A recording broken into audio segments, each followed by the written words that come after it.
Hi everyone, Joanna Quilty, CEO of NCOS here. Today I'm joined by Peter Haggar, who is the Greens candidate for the seat of Bega in the upcoming by-election. Great to have you here, Peter. Thanks for joining us. Thank you, Joanna. So we've got some standard questions and we'll just get straight into them if that's okay with you. Housing costs are obviously a huge issue and we're seeing them skyrocket across New South Wales and certainly in the Bega electorate and in some parts in particular. Homelessness is on the rise, homeless services just aren't able to meet demand, and there's just not enough social housing. So what are the Greens' plans to address this pretty dire situation? Well, the Greens have a commitment to a long-term investment in social housing. They have a commitment to a short-term investment in crisis services that have been severely underfunded over the last 10 years. And in the short term, particularly in the Bega electorate, we're looking at a vacant houses tax because we've got a lot of houses down here that are empty for Airbnbs, and it's just growing and growing. So there's something like nearly 20% of houses that are empty while people can't find places to rent, and it's becoming more and more severe. So I was talking to someone who works for council. He's a building inspector, and they can't find any replacement staff. They finally put someone on, and she's paying $600 a week for rent in Tathra because it's the only thing she can find. So she'll quit and leave, he expects. So it's affecting businesses, it's affecting council, it's affecting everyone. Absolutely. We need massive massive efforts to fix it, and we need to fix it quickly. So we need short-term fixes and long-term solutions. During COVID, we've also seen that the social services sector has really stepped it up to support the most vulnerable in the community and keep them safe and well. But the sector is really stretched to capacity and it's having trouble recruiting and retaining staff because of poor paying conditions and because of the housing costs that you've just mentioned.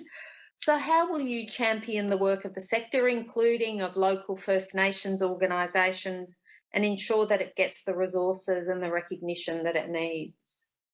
Well, it's about resources, it's about training, it's about increasing money into TAFEs again, like restoring our TAFEs so that we can train people and suitably reward them. People in the aged care sector are getting less than they would get in hospitality for without any training, and with a lot less responsibility. Not that I want to hospitality as being my sector, but it's about emphasis. It's about appreciation of a social society and funding that. And speaking of the social services sector, which is staffed mainly by women, we know that women have suffered greater impacts from COVID, including the increased caring responsibilities they've had to take on. They've suffered greater job losses. And we've also seen the impacts of things like rising domestic violence. So what will you do to advocate for better support for women and children in the Bega electorate and to address the issue of domestic violence? So we need systemic change. As a Green and as a political ecologist, I've come to recognise that that social justice and women's issues are ecological issues. It's no accident that you see the same people who were the same male politicians who were climate deniers are the same politicians who are cutting services and cutting funding to women and who are essentially misogynists. So that misogynism is incompatible with climate action, basically. So we need systemic change. We need better sex education in our schools. Like, the sex education in our schools is still appalling. I've got a 15-year-old child who regards themselves as non-binary. They learnt yesterday that, they learnt this morning that our federal parliament is passing a religious discrimination bill, which, if they're in a private school, they would be able to be discriminated against. So it hits home, and it's that younger generation who are having different discussions around gender and different discussions around the patriarchy, to use that old-fashioned term, that are our future and that are getting it. So we need to get behind that and to support it. Yeah, they're way more kind of accepting and just getting on board with things, aren't Absolutely, yeah. they? Yeah. Yeah, as you know, as I couldn't imagine myself at 15 being able to call myself non-binary and ask everyone to use a they them pronoun. I was terrified to put my head up. But yeah, there's so much braver and so much more. And he's also a climate activist, or they're also a climate activist. He takes training. Yeah. Yeah. So there is a large proportion of children growing up in poverty in the Bega electorate, which I think some people might be surprised by. And we know that if you're growing up in those circumstances, that does place you at greater risk of abuse, of neglect, and of poorer educational outcomes. So, what are your policies to support parents and children in those situations and to promote children's well-being? We need properly funded public schools. We need properly funded public health system, and we need properly funded social services. I was talking to uh, an Indigenous man from Wallaga Lake the other day, and kids don't go to school because they haven't got lunch, and kids don't go to school because they haven't got a decent shirt to wear. So we need to make sure that those things are covered, like those basic things are covered. Kids need to go to school. So we need to work with communities and look for solutions and act on them, you know. So turning to the issue of emergency responses, and we know that these can often suffer from lack of local knowledge. It's either too much too soon or too little too late.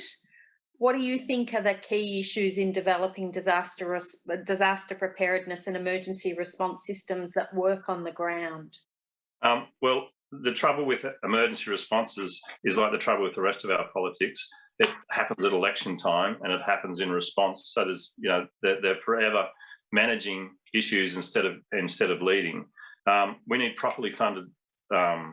We need a properly funded social sector, and then we need information systems that allow those um, social services to respond to grassroots communities. So that's grassroots democracy stuff.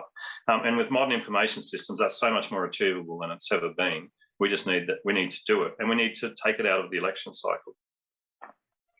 So we are seeing more and more disasters, be it the current COVID pandemic or, bushfires, floods, droughts.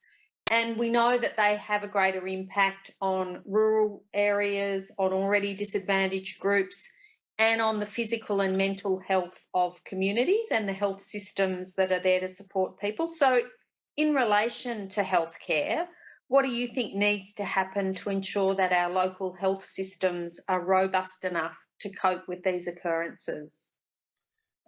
So my prime reason for running is this is the first state election in the seat of Bega since the Black Summer Fires, and the Black Summer Fires was our climate change event, and it also tested our emergency services to the limit.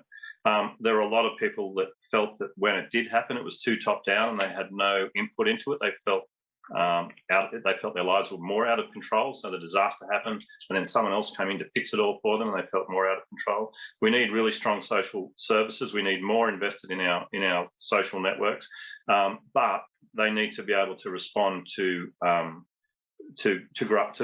individuals' concerns, and individuals need to feel empowered by them, not overcome by them. So there's a huge level of mental health issues in the Bega electorate after the fires, and it hasn't been there hasn't been enough emphasis placed on that, and in a lot of places it was the living in, being torn from their homes and living in evacuation centres and feeling totally disempowered that was part of the problem. So yeah, grassroots democracy, improving information systems so that people feel that they have an input into their lives and have some control over those social systems and input into those social systems. Look, that is the end of our questions. So thank you very much for your time. We've really appreciated it. I know you've only got a few days of campaigning left, so Yep. all the best out there on the hustings, and